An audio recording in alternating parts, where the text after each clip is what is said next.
The Labor promised that people would have a $275 reduction in their power bill. Has anyone seen that reduction in your power bill?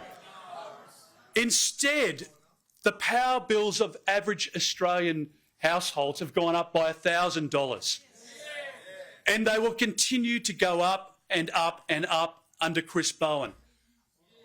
Are there any fans of Chris Bowen in the room, might I ask?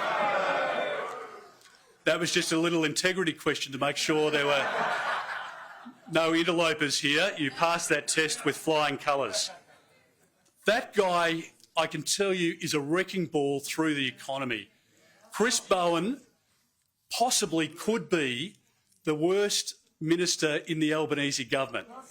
But it is a tough race. It is a tough race. Think Tony Burke. Think Tanya Plibersek. Think Anthony Albanese. Penny Wong, one of my favourites. You mentioned Penny Wong. She's in the United States celebrating the ascension of the 47th President of the United States. I mean, she's there as the best friend that Donald Trump's ever had. I mean, is that credible? Have I missed something, or was Penny Wong always a strong opponent and hater of Donald Trump? And now somehow she's a great champion of the Trump administration. It's a government of incompetence and frauds. That's what's happening here. My friends, we've got a lot of work to do between now and the election. Is there any doubt in my mind that we can win? There's no doubt whatsoever.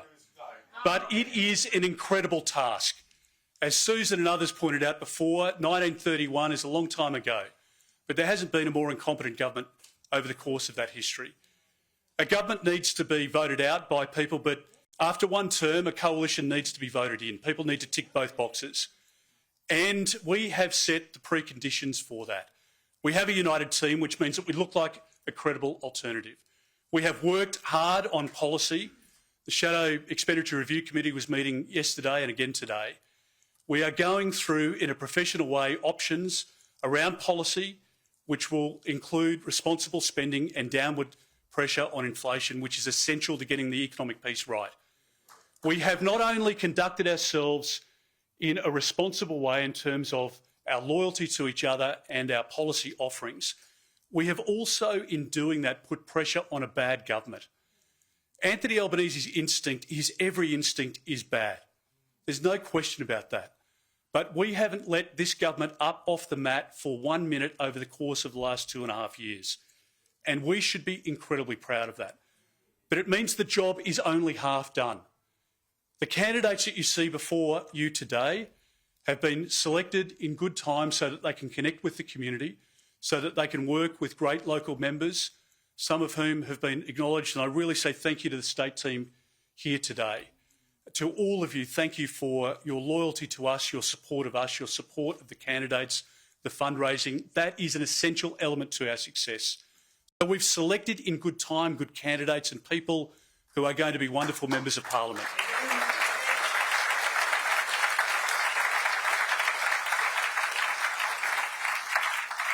But our most important asset is our membership. You reflect the values of the Australian people.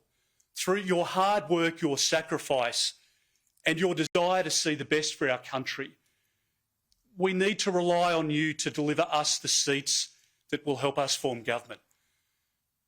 And when I look around the room, and as I say, there are many friends here, long-standing, who have worked on campaigns, countless days in the hot sun, in the pouring rain, and you have helped deliver us government before.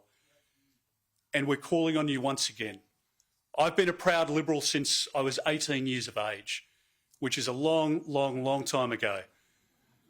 But what I've seen in this party over all of that time is that we rise when the occasion demands. And with your support, there is no doubt in my mind that we can get great candidates elected here in New South Wales and across the country. If we do that, we have the vision for our country. Not only can we get it back on track, but we can provide the best days ahead for every Australian. And with your support, we can and we will do that at the time of the next election. Thank you so much. Please work hard and get this great country back on track. Thank you.